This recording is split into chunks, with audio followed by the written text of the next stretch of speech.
Ça. Bonjour, est-ce que vous pourriez nous parler un petit peu de comment est né votre projet? Comment est né le projet?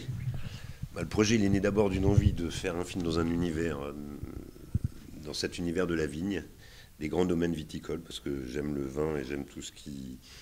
J'aime le vin, la vigne, le- les caves, enfin bon, tout cet univers. Et puis j'avais envie de parler de ces relations père-fils, des espoirs qu'on peut mettre sur nos enfants et de la difficulté pour un enfant, mais même un jeune homme, de se faire reconnaître par son père. C'est un film très très dur quand même. Comment ça, très dur? Très dur pour les égos des uns ou des autres. Oui, bien sûr, non, non, mais c'est un film, c'est un film, on va dire, une tragédie, mais aux accents quand même.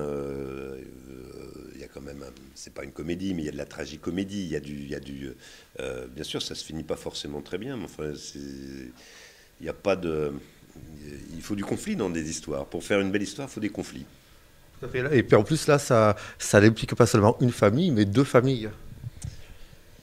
Ouais, là c'est. C'est compliqué. Non, ouais, c'est vrai que du coup on se retrouve dans un espèce de double, dans un conflit. Oui, il y a deux pères et deux fils. Et il y a un père qui a décidé que son fils n'était pas à la hauteur de ses ambitions et qui a décidé qu'il allait jeter son évolu sur le fils d'un autre. Donc effectivement, on peut supposer que l'autre père, ça va pas forcément l'amuser. Je crois qu'il n'y a pas pire. Moi, celui qui veut me piquer mon enfant, il va me trouver en travers de sa route. D'accord. Ça me paraît, voilà. Donc moi, je me suis amusé à mettre cette situation en place et à inventer, voilà, un père qui, pour des raisons qu'on va découvrir dans le film, euh, ruine la relation avec son propre fils et s'invente une relation avec ce nouveau fils, là, celui-là. J'ai du malheur.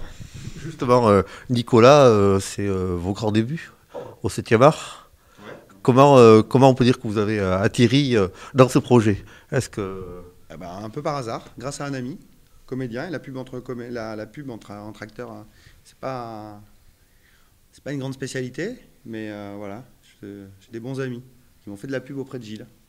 Et c'est comme ça qu'il m'a appelé. Voilà, c'est fait par hasard. C'est vrai que c'est en Je l'ai rencontrant rencontré, hein. un autre comédien, j'ai rencontré un autre comédien qui m'a dit, mais tiens, ton personnage, en fait, on va rendre hommage à un acteur qui est, hélas, a disparu beaucoup trop jeune, qui est Jocelyn Quivrin.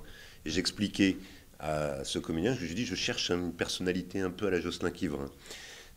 Bon, c'était mon idée de départ. Puis après, elle s'est transformée. Maintenant, c'est une personnalité à la Nicolas Bridé. Euh, et ce qui est assez curieux et amusant, c'est que Nicolas Bridé et Jocelyn Quivrin étaient très copains dans la vie. Voilà. Eh ben, c'est sachant ça, en fait, qui t'a parlé de Voilà, moi. voilà. Et voilà, quand je me suis retrouvé là. quand vous l'avez vu, est-ce que pour vous ça a été une évidence?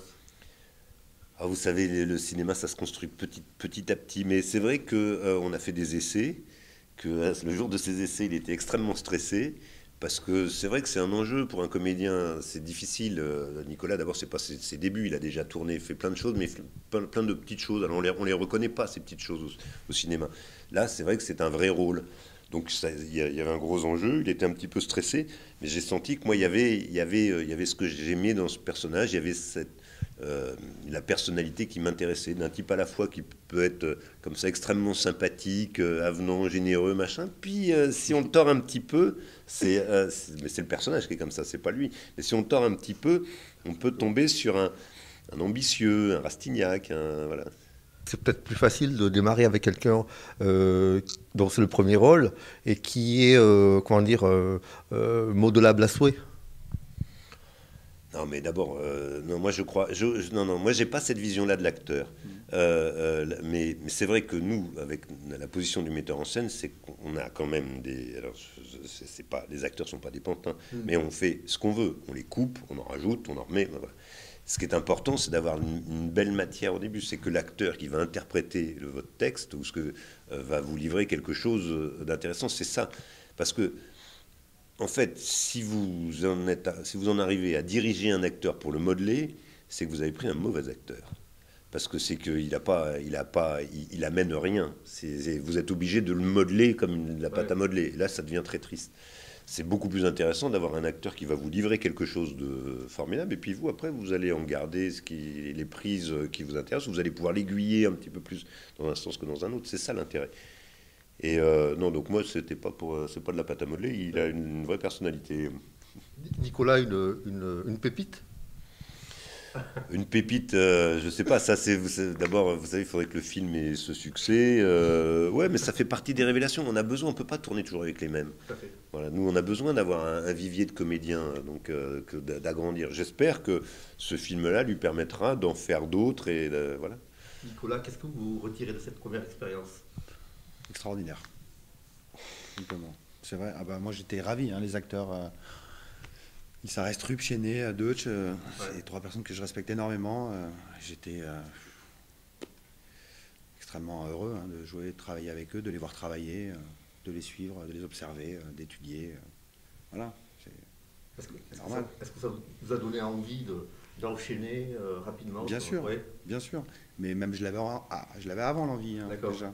Voilà. Ils ont toujours ici, un comédien qui travaille pas, c'est pas un comédien. Un comédien, il faudrait que ça travaille tout le temps. Ce qui m'arrive là, c'est quelque chose que je souhaite depuis toujours. Hein. Voilà. Donc, Tous les deux, quel a été votre plus beau souvenir de ce tournage? Oh, putain, le plus beau, tiens, commence-toi parce que. il y en a énormément. Le fait, pour moi, je suis de la région, donc de tourner là déjà un premier film, d'avoir de la famille, mon père qui viennent, d'être là, de me sentir un peu entouré en plus de ça, par le cocon, à la maison, de rentrer, enfin bref. Et puis, un des plus beaux souvenirs aussi, c'est la rencontre, tout bêtement, avec Gilles, chez Épithète, à la production. Et 2 jours après, le coup de fil qui a suivi avec hey, gamin, je voudrais te revoir. Voilà, ça je m'en souviens vachement. Combien de temps a duré le tournage? Le tournage a duré 9 semaines. 9 semaines. C'est assez rapide quand même. C'est le temps pour faire un film qui n'a pas d'énormes difficultés techniques. Là, de tous les avis de la presse, votre film met en valeur la région de Saint-Émilion, un petit peu comme les petits mouchoirs ont mis en valeur le bassin d'Arcachon. Est-ce que c'est quelque chose qui était vraiment voulu, bien recherché?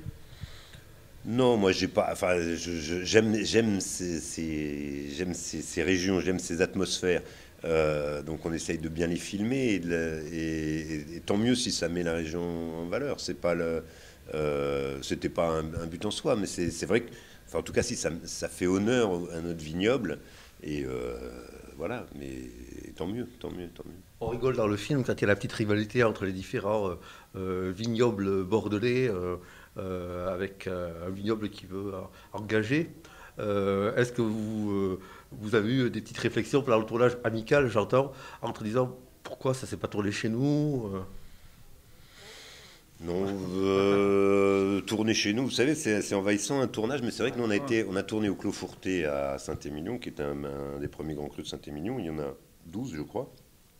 C'est donc un très beau domaine avec une belle valeur, mais enfin on a été très bien accueillis par les propriétaires de ce domaine et par le régisseur du domaine. On a été assez envahissants. Moi, si j'avais pu, mais c'était pour des contraintes budgétaires, j'aurais aimé reconstituer ce domaine à partir de plusieurs domaines. Parce que vous avez, quand vous baladez, moi je me suis baladé dans tout le Médoc et dans tout le Saint-Émilionnais, et puis vraiment bien dans le Bordelais, vous avez des endroits avec des cuveries, des caves, des chais, des intérieurs. Donc au cinéma, on aime bien prendre un peu là, un peu là, un peu là. Là, on a beaucoup tourné au même endroit.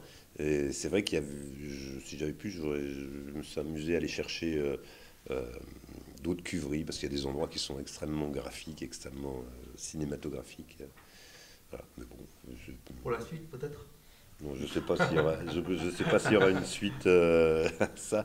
Je ne crois pas que le film se prête à ça. On va déjà essayer que ce film rencontre son public et voilà, ça c'est notre vœu le plus cher, parce que c'est une belle aventure, ça parle aux gens, c'est des histoires qui peuvent, des relations père-fils, et aimer ses enfants ou aimer ses parents, ça parle à tout le monde en principe. Oui, ce sont des valeurs universelles qu'on retrouve tout au long du film. Absolument. Merci beaucoup. Merci. Merci.